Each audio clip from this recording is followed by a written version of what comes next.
Et à la une, vous l'avez entendu, on en parlait il y a un petit instant avant le flash avec Sophie Orange et Jérôme Florin.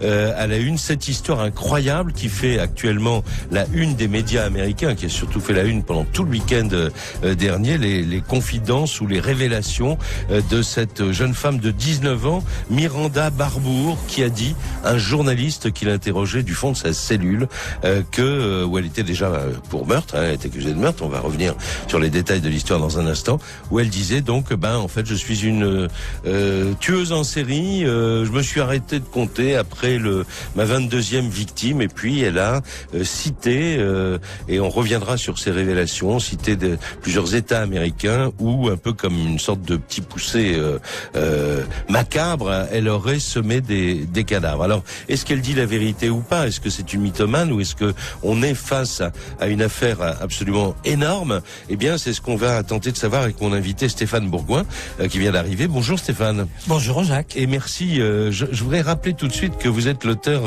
d'un livre paru chez Grasset, Serial Killer, enquête mondiale sur les tueurs en série. Vous avez peut-être là un des chapitres de la prochaine édition, quand même. Je ne le pense pas, a priori. Vous pensez qu'elle est plutôt mythomane que... Ah, j'en suis quasiment certain. D'accord. Alors, on va donc, en tout cas, décrypter cet article qui a mis un peu le feu aux poudres médiatiques aux États-Unis pendant ce week-end. L'interview de Miranda Barbour. Un petit rappel des faits pour ceux qui auraient entendu ça d'une oreille un peu distraite.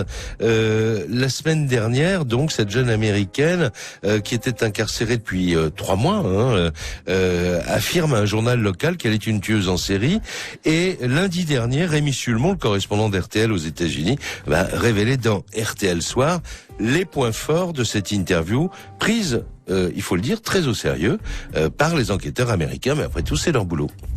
Plusieurs centaines de policiers américains sont mobilisés pour retracer le parcours de la très jeune femme qui effectivement pourrait rentrer dans les annales du crime où figurent très peu de serial killeuses et encore moins aussi précoces. Les aveux ont été faits lors d'une interview qu'elle avait elle-même sollicitée à un journal local par téléphone depuis la prison où elle est détenue depuis son arrestation pour un meurtre au couteau. Avec son mari, elle avait tué un homme de 42 ans en mal d'aventure sexuelle qui avait passé une petite annonce sur le site internet Craigslist. Quand j'ai atteint 22 meurtres, j'ai arrêté de compter, dit calmement Miranda Barbour, qui explique avoir été agressée sexuellement dans sa petite enfance. Ne voulant plus mentir, je cite, elle se dit prête à indiquer à la police où se trouvent les corps, en Alaska, au Texas, en Californie et en Caroline du Nord. Avez-vous des remords, lui a évidemment demandé le reporter. Non, car j'ai tué que des bad people, des gens mauvais, répond la jeune femme, qui affirme avoir commencé sa carrière de serial killeuse à l'âge de 13 ans, initiée par un membre d'une secte satanique. Voilà, donc il y a effectivement, Stéphane Bourgoin, tous les ingrédients d'une affaire énorme. Vous me disiez hors micro en arrivant tout à l'heure au studio qu'il y a déjà des millions d'articles dans le monde. Tout à fait. Tous les journaux, tous les médias du monde entier, moi-même y compris, évidemment, nous avons été sollicités pour cette affaire. Et maintenant, à l'âge d'Internet, évidemment, en l'espace de quelques heures, ça se répand comme une traînée de poudre. Ici, en France, on s'étonne que quelqu'un incarcéré pour meurtre, d'ailleurs en compagnie de son époux, de son récent, que quelqu'un donc qui se trouve en prison puisse donner une interview à un journal local. Ça peut arriver, oui. Tout dépend des juridictions locales, puisque vous le savez, aux États-Unis, il y a 16 000 forces de police indépendantes les unes des autres. Donc un shérif peut très bien donner une autorisation. Là, l'autorisation, c'était que l'interview ne soit pas enregistrée, que le journaliste ne prenne pas de notes et qu'il y ait un policier présent pendant l'entretien. D'accord. Donc c'est une conversation que le journaliste a retranscrit ensuite de mémoire. Donc tout à fait. Mais alors, je pense qu'il l'a très bien retranscrite. Alors, on va ensemble évidemment parler de ce qu'elle a dit, mais peut-être faut-il d'abord expliquer comment elle s'est fait prendre, dans quelles circonstances, pour quel motif, et ça c'était en 2013, fin 2013. Oui, tout à fait, parce que elle venait de déménager de Caroline du Nord, où elle vivait chez son oncle et sa tante. Elle avait fait la connaissance de son futur époux, qui s'appelle Élite Barbour. Ils se sont mariés. Et tout de suite après leur mariage, ils se sont installés dans une petite ville à Sunbury, en Pennsylvanie. Alors lui, il a 23 ans et elle 19. Et elle 19. Ouais. Et elle a passé des petites annonces sur Internet, sur un site qui est assez connu, qui s'appelle Craigslist, des annonces de rencontres, et 30 hommes, à peu près, ont mordu à l'appât, dont un certain Troy LaFerrara, qui accepte de la rencontrer et de payer la somme d'à peu près $100, soit à peu près 60 à 70 €, pour avoir éventuellement une relation sexuelle avec elle. Et alors, elle va à ce rendez-vous avec son mari caché, si j'ai bien compris, qui est caché dans le véhicule à l'arrière, ouais. Recouvert par une couverture sous la banquette arrière. Elle discute avec Troy LaFerrara et là, elle lui ment. Elle prétend n'avoir que 16 ans et lui pose la question de savoir s'il est prêt à avoir une relation sexuelle avec une fille de son âge. Ouais. Il dit oui, que ça lui pose aucun problème. Et là, elle dit que s'il n'y avait pas répondu oui, elle l'aurait épargné. Voilà. Mais bon, quand même, fait partie peut-être dans son délire des bad people, comme on dit. Donc une personne. Oui, mais en même temps, elle est armée d'un couteau, hein. Oui, donc elle a bien préparé son coup. Alors le scénario du crime, il est terrible. C'est-à-dire que son mari est derrière, il va cravater la personne qui se trouve sur le siège avant et commencer à l'étrangler. Et pendant qu'il l'étrangle, elle le poignarde. Elle le poignarde à 20 reprises. 20 reprises, voilà, oui. C'est ça. Et apparemment, c'était un fantasme commun qu'ils avaient de tuer ensemble un inconnu pour célébrer leur 3e semaine de mariage. Donc c'était pas officiellement l'appât du gain. C'était pas l'appât du gain, ouais. Mais il lui dérobe son argent. Oui. Ils sont en plus pas très malins, puisqu'elle utilise sa propre adresse internet pour répondre à Troy LaFerrara. Ouais, puis on retrouve sur le téléphone mobile de la victime trace le dernier coup de fil qu'il a passé, c'est de son mobile à elle. Ouais. Et ils utilisent la carte bancaire de l'individu en question. Ouais. Déjà, cela me met la puce à l'oreille. Oui, c'est-à-dire que vous avez raison, parce que c'est comme ça qu'ils se sont fait prendre. Donc l'enquête de police a été assez simple. Et on se dit, quelqu'un qui a tué plus de 22 fois et qui s'est jamais fait prendre avant, alors doit être quelqu'un d'intelligent et de malin. Voilà. Alors que là, c'est ni intelligent ni malin. Non, c'est des bêtises incommensurables si on veut pas se faire prendre. Hein. Alors elle a dit. Mais ça, on va en parler après une première pause, parce que on va en venir maintenant aux déclarations qu'elle a faites à ce journaliste qui les a ensuite retranscrits dans son journal, qui a fait quand même le scoop de l'année. Elle dit que en fait elle s'est fait prendre. Moi, j'ai compris ça comme ça, à peu près volontairement, parce que sinon elle aurait continué à tuer, que c'est très bien, qu'il faut surtout pas la relâcher, parce qu'elle recommencera, et elle a décidé de plaider coupable. Donc voilà, où on en est. Et c'était l'assassinat, c'était en novembre dernier. Le 11 novembre 2013. Voilà. Elle se fait prendre et arrêter, mettre en examen début décembre. Voilà, début décembre. Donc elle est incarcérée à quel endroit dans une prison de Pennsylvanie, quoi. Oui, voilà. Oui. Et elle est là et puis brutalement elle demande l'autorisation de s'adresser à la presse, et on lui donne cette autorisation. Voilà, vous avez à peu près les tenants et les aboutissants de l'affaire. D'ailleurs, si vous avez une idée sur la question, un sentiment, une conviction, vous pouvez nous en faire part au 3210. Donc pour les coups de téléphone, c'est le standard téléphonique d'RTL. Sinon, on lit les mails également, et les courriels même en bon français sur rtl.fr. On se retrouve dans un instant. Jusqu'à 15h, Jacques Pradel sur RTL. L'heure du crime. Miranda Barbour est-elle un Dexter au féminin ou une affabulatrice? La question se pose. Mon invité Stéphane Bourgoin y a partiellement répondu en ce qui le concerne. C'est-à-dire que clairement, Stéphane Bourgoin, vous pensez que on est là devant un cas de mythomanie ou peut-être dans la tête d'une jeune femme de 19 ans qui se dit quitte à rester en prison, je vais faire un peu parler de moi, quoi. Elle est tout à fait mythomane et son père me l'affirme dans des échanges mails. Vous avez eu son père par échange de mails cette nuit. Cette nuit, oui, puisqu'il vit au Texas. Et il se prénomme Sonny, je donnerai pas son nom de famille. Il a divorcé de son épouse Elisabeth. Sa mère de Miranda s'est déjà exprimée il y a quelques jours. On reviendra sur son avis d'ailleurs, parce que... Ils ont divorcé en 2011. D'accord. Il indique que sa fille est clairement une menteuse et que c'est la plus grande manipulatrice qu'il ait jamais pu rencontrer sur cette planète Terre. Alors, bon, on reviendra là-dessus, mais d'abord, il faut savoir ce qu'elle raconte. Donc, elle dit, j'ai commencé à 13 ans. À 13 ans, elle vit en Alaska. Et qu'est-ce qu'elle raconte, alors, aux journalistes? Elle raconte qu'à ce moment-là, elle a 13 ans, donc, et qu'elle rencontre le leader d'un groupe sataniste qui s'appelle Forrest et qui lui propose très rapidement de commettre un crime. Donc il lui demande à Miranda de venir l'accompagner pour régler le compte de cette personne qui lui doit de l'argent pour du trafic de stupéfiants. Donc il tire une première fois sur la victime et à ce moment-là, il tend l'arme à feu à Miranda et lui demande de tirer à son tour. Et chose qu'elle ne peut pas faire parce qu'elle est soi-disant tétanisée. Alors, il place l'arme et l'index de Miranda sur la gâchette et avec sa main à lui, il la force à tirer et à abattre cet homme. Une scène de cinéma, là. D'ailleurs, dans ses déclarations, elle dit quelque chose qui m'a beaucoup frappé. Elle dit, je me souviens de tout, c'est comme d'être héroïne d'un film hollywoodien. Oui. Moi, je dirais même d'une mauvaise série Z.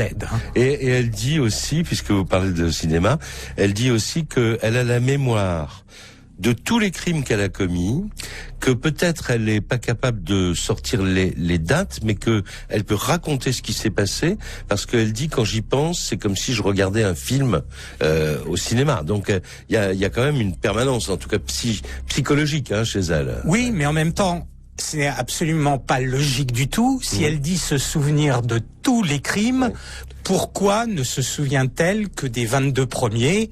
Et dit-elle, j'en ai tué entre 22 et 99. Oui, elle dit, mais j'ai arrêté de compter. Mais ça veut pas dire qu'elle a arrêté d'y penser. Enfin, j'en sais rien. Moi, je me fais l'avocat du diable parce que ça m'amuse. Puisque je vous entends dire que vous y croyez pas un seul instant. De toute façon, on va en avoir le cœur net assez rapidement parce que le FBI, et c'est son métier, a pris évidemment l'affaire au sérieux. Pourquoi le FBI? Parce que elle parle de nombreux États. Et c'est donc la législation fédérale qui va s'appliquer. Oui, en fait, le FBI est déjà au courant et enquêtait déjà sur elle depuis la mi-décembre. Ça m'a été confirmé. Parce qu'elle avait donc fait des déclarations qui avaient mis la puce à l'oreille. Non, tout simplement parce ils que se sont dit, est-ce qu'ils ont déjà tué, quoi. Les policiers de Pennsylvanie se sont demandé, comme c'était un crime totalement gratuit, se sont dit peut-être a-t-elle commis d'autres forfaits ailleurs. Et comme ils ont retracé un peu son parcours, qu'elle a vécu en Caroline du Nord, qu'elle a vécu aussi un moment chez son père au Texas. Donc ils ont alerté le FBI qui avait déjà ouvert une enquête à ce sujet. Puisqu'elle prétend avoir tué l'essentiel de ses victimes en Alaska, ensuite en avoir tué en Californie, au Texas et en Caroline du Nord. Et ça, c'est parce que à chaque fois sa famille déménageait. C'était pour des raisons familiales. C'est pas elle elle partait pas parce qu'à 13 ans. Non, elle ne partait pas. En fait, elle est restée quasiment jusqu'en 2010 en Alaska. Ensuite, elle est partie en Caroline du Nord. Ensuite au Texas, puisque son père biologique qui a divorcé de sa mère en 2011 vit au Texas. Elle est partie le rejoindre là et elle est allée avec lui en Californie également, mais alors, une seule fois. Donc il y a ça c'est une grande partie de l'interview. Il y a d'autres éléments que les journalistes ont pu vérifier, en tout cas auprès de la mère jusqu'à présent, et vous avez vérifié un certain nombre de choses avec le père. Alors parlons d'abord de la mère. Dans son récit, Miranda dit, parce que là, elle a un enfant, mais elle dit qu'elle a eu déjà un autre enfant, et que le père biologique de cet enfant a été assassiné pour des raisons de dissension dans une secte sataniste déjà. Oui, tout à fait. Miranda à une fillette qui est âgée maintenant de presque 2 ans et qui fait l'objet d'ailleurs depuis son arrestation d'une bataille juridique. Parce que des membres de la famille Barbour veulent adopter cette fillette puisque évidemment Miranda ne pourra plus l'élever maintenant. Et donc il y a une bataille juridique et la semaine dernière d'ailleurs l'oncle et la tante en Caroline du Nord chez qui Miranda a séjourné pendant presque 2 ans ont demandé à adopter de manière légale cet enfant. D'accord. Et c'est bien du père de cet enfant dont Miranda dit il a été assassiné. Alors, on a vérifié ça ou pas encore? Alors, pour le moment, on ne connaît pas l'identité du père biologique. Donc, on n'a pas pu vérifier les dires de Miranda, mais la mère Elisabeth de Miranda dit que c'est totalement faux et que elle a totalement inventé ce fait précis. Comme elle a inventé. Alors attendez, on va y venir par contre. Mais comme elle a également inventé, elle disait dans l'article que elle avait subi des violences sexuelles. On va y revenir dans un instant. Mais elle disait aussi qu'un jour elle était enceinte et qu'elle avait décidé, ou on avait décidé de l'avorter, plus exactement. Et là, la mère s'est exprimée sur ce point précis du récit en disant mais moi elle m'a raconté ça à l'époque. Je l'ai emmené voir un médecin qui n'a pas vu, qui l'a examiné et qui n'a pas vu de traces, on va dire, physiques d'un avortement éventuel de ma fille. Donc là, encore une fois, elle a menti. Oui, tout à fait, elle a menti. Elle a par contre eu un autre avortement, mais là c'est sa mère qui l'a accompagnée en personne à l'hôpital pour avorter. Donc ça n'a pas du tout été un avortement secret au sein d'une secte satanique. Voilà, donc pour l'instant c'est pour ça que ce récit semble extrêmement fragile. Alors on va faire une pause. Dans un instant on va revenir à, effectivement vous y faisiez allusion, un événement dont elle a longuement parlé au journaliste qui est venu l'interroger dans sa prison, et elle a expliqué qu'à l'âge de 4 ans, elle avait été victime de violences sexuelles. Et dans un instant, on va vous dire ce que la mère de Miranda a expliqué aux journalistes, et peut-être en avez-vous parlé avec le père également. On y vient dans quelques instants après cette pause. Jusqu'à 15h, Jacques Pradel sur RTL, l'heure du crime. Miranda Barbour. Alors, donc mythomane ou réelle tueuse en série. On est en train d'analyser avec Stéphane Bourgoin le contenu de ses déclarations. Il y a des choses qui tiennent. Bah oui, elle était en Alaska à l'âge de 13 ans. Oui, elle a tué quelqu'un en novembre dernier. Mais au milieu, c'est pour l'instant un immense point d'interrogation, comme vous le rappeliez tout à l'heure, Stéphane. Le FBI est au boulot. Alors, elle a dit d'ailleurs dans son article, j'y pense en vous disant ça, elle a dit dans son article que, comme je l'évoquais, elle voulait rester en prison parce que sinon elle recommencerait, et qu'elle avait gardé donc la mémoire de tous ces événements, et qu'elle était capable de mettre sur une carte les endroits précis où elle avait tué ou enterré ses victimes. Et elle a dit, mais je veux bien le donner, ces informations, au FBI, il y a qu'à me demander. Alors moi j'ai des informations très précises sur ces lieux. Pour l'Alaska, je sais qu'elle a pointé du doigt la ville d'Anchorage, de Nome, de Palmer, de Big Lake et de Wasilla. Ouais. Donc elle prétend qu'en Alaska, elle a commis plus des 3/4 de ces meurtres. De ces meurtres, oui. Donc, moi, mais à votre connaissance, elle donne plus que dire, parce que dire j'ai tué quelqu'un en Anchorage, bon d'accord, mais encore, non, elle, pour le moment, elle donne pas l'endroit précis. En tout cas, on ne le sait pas, hein. Elle a peut-être dit aux autorités. D'accord. Mais en tout cas, je me suis permis de contacter la police d'État de l'Alaska, que vous avez eu également en ligne, les Alaska State Troopers, ainsi qu'une association de victimes de personnes disparues, et les deux concordent en me disant que dans cette période de 6 ans, donc qui correspondent à l'âge de 13 et de 19 ans de Miranda Barbour en Alaska, il n'y a guère que 4 meurtres ou disparitions inquiétantes qui ne sont pas élucidées à ce jour. Donc, mettons si c'est elle qui a commis ces 4 crimes, ça reste encore à prouver, on est donc déjà dans le mensonge. D'accord. Alors maintenant, ce qui est une vérité, qu'elle a dite aux journalistes, quand j'avais 4 ans, j'ai été violée par un proche de la famille. Et ça, c'est parfaitement exact. Ça, c'est parfaitement exact, c'est confirmé à la fois par Elisabeth, sa mère, et par Sonny, son père qui vit au Texas. Ouais, c'est un oncle qui a d'ailleurs été condamné condamné à 14 ans de prison, et peut-être avec la participation de son épouse éventuellement, ça on ne le sait pas de manière tout à fait certaine, c'est peut-être un secret de famille. En tout cas, cette partie est réelle. Du récit est réel. Alors maintenant, venons-en à ce que vous a confié le père de Miranda dans cet échange de mails sur Internet que vous avez eu avec lui ces dernières heures. Alors, il me dit, et je vais citer très précisément, « Ma fille a toujours eu une longue histoire de manipulation, de mensonges et une existence toujours ancrée dans la malhonnêteté. C'est une menteuse pathologique. Elle a eu des problèmes d'addiction à l'héroïne dès l'âge de 13 ans. Oh, d'accord. Et quasiment toute son adolescence s'est déroulée derrière les murs de centres de désintoxication pour la drogue. Donc un passé vraiment très lourd. Un passé extrêmement lourd. Lorsqu'elle s'est sortie de ces institutions, ses parents la surveillait en permanence. Et ils disent juste, le père me le dit, elle a juste fugué à l'âge de 13 ans et à l'âge de 14 ans en Alaska, à chaque fois pendant 48 heures. Alors oui, il ne sait pas ce qu'elle a fait pendant ces 48 heures. Il émet peut-être l'hypothèse qu'elle aurait pu tuer quelqu'un d'autre, mais qu'elle n'est certainement pas ce qu'elle prétend être, une tueuse en série sataniste. Pour lui, c'est totalement impossible. Et il ajoute bien, elle a toujours vécu dans un monde de fantasmes et un monde imaginaire.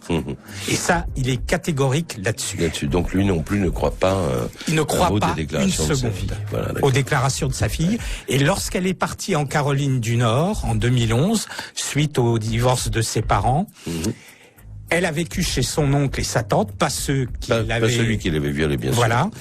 Et eux avaient pour instruction de ne pas la quitter non plus une seconde pour qu'elle ne retombe pas dans des problèmes d'addiction de drogue. Elle a rendu visite aussi à plusieurs reprises et vécu chez son père au Texas, qui lui aussi l'a gardée sous surveillance permanente. D'accord, donc pour être clair, quoi, il dit elle pouvait pas tuer, elle aurait tué.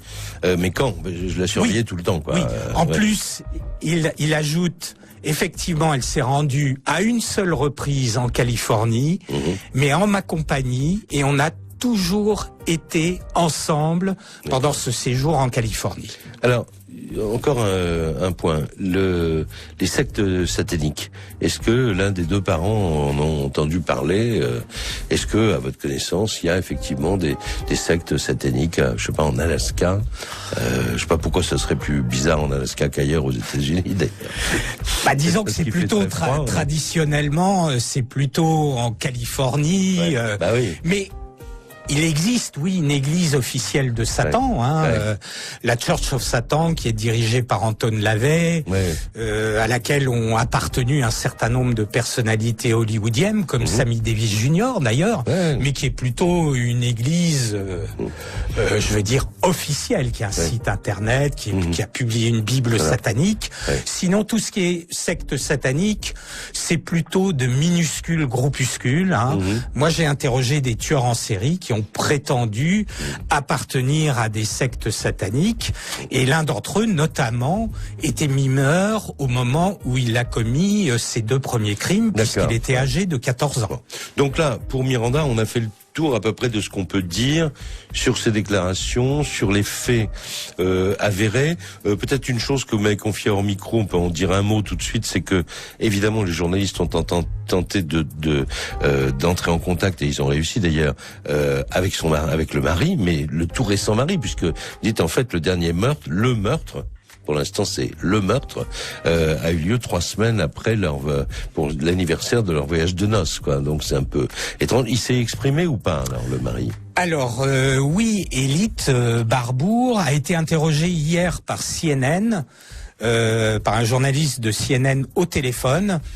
Il a expliqué qu'il aimait toujours Miranda, qu'il la soutenait, mais que lui-même était partagé à 50-50, à savoir si elle disait la vérité ou le mensonge, et que lui-même ne pouvait pas s'exprimer puisqu'il est mis en examen pour meurtre et qu'il risque la peine de mort pour le crime qu'il a commis, avec les circonstances aggravantes de vol. De vol et de préméditation. Et de préméditation. A été prouvé. Donc on ne sait pas s'ils en étaient à leur coup d'essai. Personne ne peut dire aujourd'hui si ce couple était à son coup d'essai ou pas avec le meurtre de ce malheureuse victime dont alors son père ajoute: croyez-moi, j'aime toujours ma fille, mais je suis profondément choqué par son absence de remords dans ce meurtre de novembre 2013. Et il ajoute que si jamais elle est reconnue coupable, il est en faveur de l'exécution de sa fille. Et qu'à ce moment-là, il assistera à l'exécution en tenant la main de l'épouse de la victime, Colline, l'épouse de Troy LaFerrara, pour assister à l'exécution de sa fille. Je trouve que c'est quand même pousser l'amour paternel extrêmement loin. Et moi-même, j'étais choqué quand j'ai lu ça. Voilà, donc là, on en est là. Maintenant, il y aura des développements, j'imagine. Rémi Sulmon, qui est le correspondant d'RTL aux États-Unis, nous en dira plus. En tout cas, avec les moyens de la rédaction, dès qu'il se passera quelque chose de concret, si on arrive à trouver des preuves matérielles que elle est une serial killer, ça va se savoir. C'est une question, j'allais dire, de patience. Alors, on fait une pause, et puis on va revenir quand même sur cette affaire des tueuses, des serial killers au féminin. Il y en a eu, et il y en a eu même de très jeunes, et on va parler de l'une d'entre elles. Ça s'est passé en Grande-Bretagne dans les fin des années 60. Elle avait 11 ans quand elle a commencé à tuer. Jacques Pradel sur RTL, l'heure du crime. Et nous retrouvons Stéphane Bourgoin, qui a publié ce qui est devenu pour moi et pour l'équipe de l'heure du crime une véritable bible. Pas satanique. Non, pas satanique du tout. Non, une vraie bible des affaires de serial killer. Le titre de ce livre paru chez Grasset, Enquête mondiale sur les tueurs en série, et on s'aperçoit d'ailleurs qu'aucun pays n'est à l'abri, si j'ose dire, de ce phénomène terrible, même si, et ça nous rassure un peu de le dire, qu'aux États-Unis, il y en a plus, en tout cas, qu'en France, par exemple, quoique, tout peut arriver. De ce côté-là, le pire n'est jamais sûr. Marie Belle, elle a commencé à tuer à 11 ans. Vous allez nous raconter son histoire. C'est une des plus jeunes tueuses en série de tous les temps. Elle a été condamnée, et on y viendra tout à l'heure à l'occasion de ce qu'on va dire du procès. Elle a été condamnée en décembre 1968 à la prison à perpétuité pour 2 meurtres. Mais, vous me disiez, quand on a préparé l'émission, on la soupçonne d'en avoir tué plus. Alors, comment ça commence ? Dans un bac à sable, non? Oui. Elle tue 2 enfants, âgés de 3 et 4 ans. Ouais. Et lorsqu'elle est interrogée par les enquêteurs, elle reconnaît tout de suite ses crimes. Et elle a cette déclaration absolument hallucinante. Elle dit « J'aime faire mal aux gens ». Ouais. C'est quelque chose qui me donne beaucoup de plaisir. Le plaisir de torturer et le plaisir de tuer. Ouais. Alors au début d'ailleurs les enquêteurs ne croyaient pas, il y a une mort en tout cas qui était passée pour parfaitement naturelle, parce qu'il n'y avait pas de... Alors ça c'est extraordinaire aussi, elle avait étranglé un malheureux gamin qu'on a retrouvé au premier étage d'une maison, je crois, isolée, et les enquêteurs n'ont pas pu déterminer si c'était un meurtre ou une mort naturelle dans un premier temps. Et puis vous savez... Aussi, les enquêteurs ont cet a priori, et ils l'ont toujours. On ne pense pas, déjà statistiquement, qu'une femme puisse tuer ne serait-ce qu'une fois, et encore moins réitérer ses crimes. Bien sûr. Et en plus, les femmes, je pense que c'est intéressant d'y revenir, de replacer ça dans le contexte par rapport aux serial killers masculins. Les homicides en général à travers le monde, à plus de 80% sont commis avec une arme à feu. Chez les tueurs en série, quasiment jamais d'arme à feu. Parce qu'il y a ce désir de toute puissance, de contrôle de la victime, de devenir l'égal de Dieu. Donc c'est l'étranglement, ça va être l'objet contondant, les armes blanches, la strangulation. L'assassin, tueur en série et sa victime ne se connaissent pas dans plus de 95% des cas. Pour les femmes serial killers, c'est tout à fait l'opposé. Elles représentent à peu près 14 à 15%, donc un nombre quand même important de femmes qui tuent en série par rapport aux serial killers. Des proches ou des gens qu'elles connaissent, dont elle a fait la connaissance. Elles tuent toujours quelqu'un dans leur entourage proche. Ça va être typiquement les veuves noires, ça va être les infirmières de la mort, ceux qu'on appelle les anges de la mort, ou comme à Chambéry, il y a quelques semaines de cela, quelqu'un qui travaille dans un établissement gériatrique, ou ça va être les mères de famille qui vont tuer leurs enfants. Mais je ne parle pas du tout de déni de grossesse ou de néonaticide. Et le moyen de tuer est toujours beaucoup plus caché, beaucoup plus insidieux. Ça va être la suffocation, la strangulation, l'asphyxie, l'injection létale ou le poison.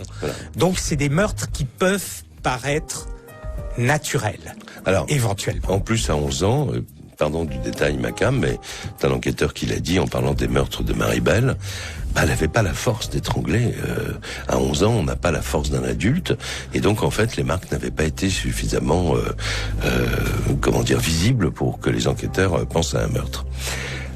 On revient à ces histoires de serial killers dans un instant, mais d'abord, à l'époque, évidemment, vous imaginez, les meurtres de Marie-Belle, un enfant de 11 ans qui passe en cour d'assises, qui est condamné à la prison à perpétuité, ça fait la une de l'actualité, non seulement en Angleterre, mais dans le reste de l'Europe. Et à l'époque, sur RTL, c'est Pierre Dumayet qui c'est les journaux, grands journaux d'RTL, et il décide d'inviter, d'interroger une femme psychiatre, le docteur Breguet-Clamart, qui avait réalisé une thèse sur la criminalité chez les adolescents et lui a demandé de réagir à l'histoire de Marie-Belle. Écoutez, c'était donc sur RTL et on était le 18 décembre 1968.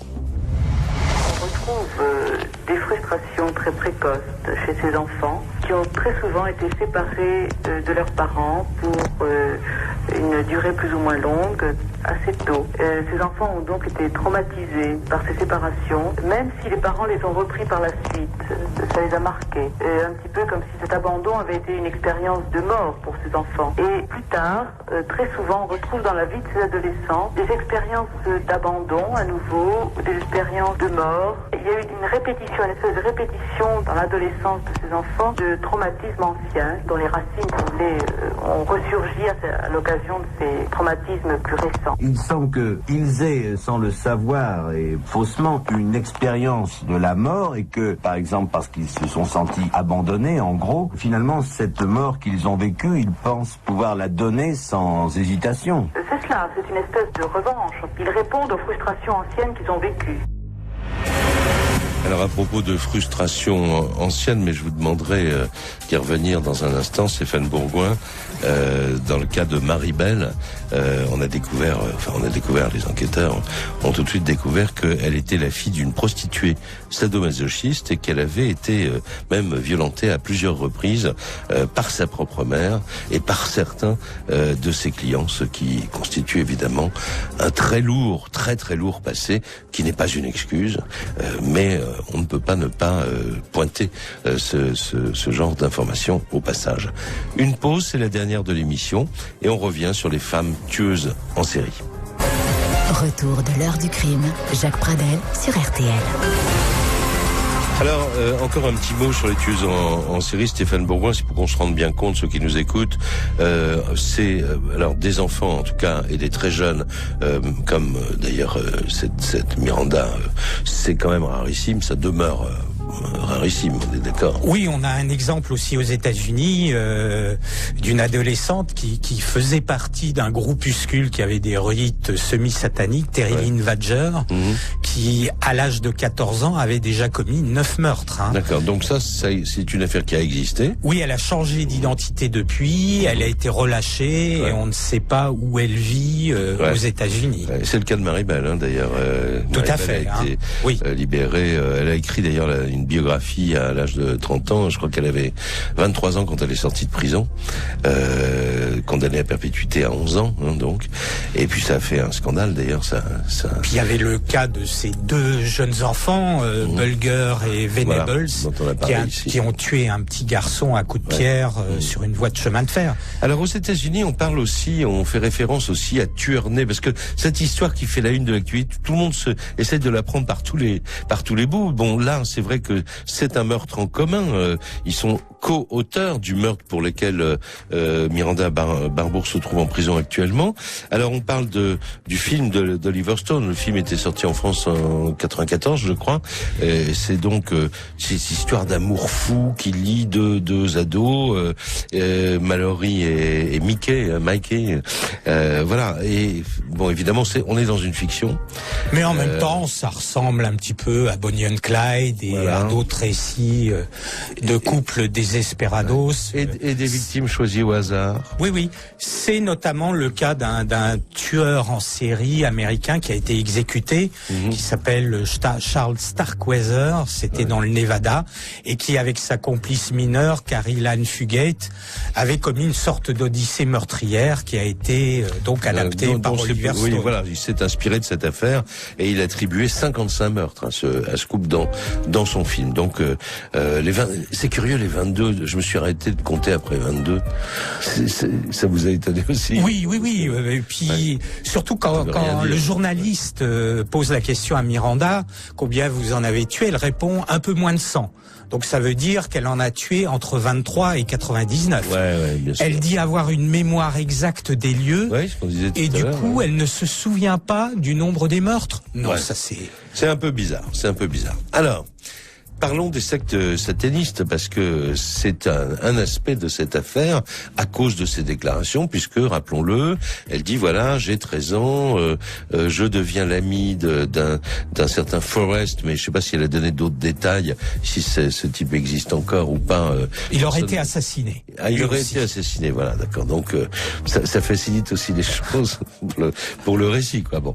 Mais elle dit, voilà, c'est cet homme qui, dans les circonstances que vous avez racontées tout à l'heure, m'oblige à commettre mon premier meurtre, et puis il y en a eu d'autres. Puis elle parle à plusieurs reprises dans l'interview de ces sectes lucifériennes ou satanistes.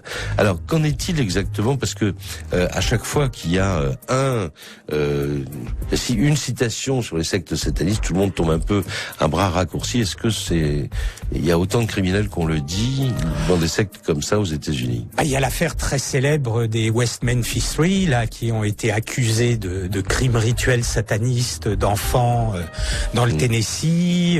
Ils ont été libérés depuis grâce à l'appui de Johnny Depp, notamment. Et moi, j'ai rencontré aussi Est-ce que ça veut dire qu'ils étaient accusés mais qu'on n'a pas trouvé de preuves? Non, on n'a pas trouvé de preuves. C'était juste des aveux d'un attardé mental qui a accusé ses Donc d'une certaine manière, vous répondez à ma question, là aussi. Voilà, il y a... Dans les rumeurs et les fantasmes. Oui, aussi. par exemple, moi j'ai rencontré un couple homosexuel, Henry Lee Lucas et Otis Toole, qui aurait agi... sérieux, là. Oui, qui aurait agi au nom d'une secte satanique qui s'appelait The Hand of Death, la main de la mort, et qui aurait tué 300 personnes.